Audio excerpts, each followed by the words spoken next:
به نام خدا، حمد به خدا و سلام و درود بر رسول خدا.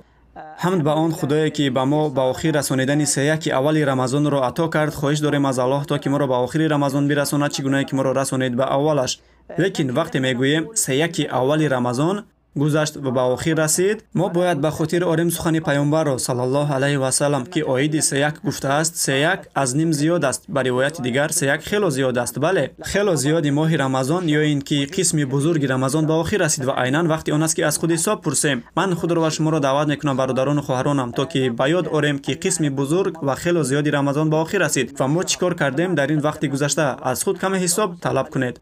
چگونه بود روزاداریمون، چگونه بود نمازخوانیمون، چگونه بود قرآن خوانیمون، با چند روزادار افطار آماده کردیم و بعد نگرید بر روزهای باقی مانده چرا اصلاح کرده میتوانیم از آن عملهایی که اجرا کردیم.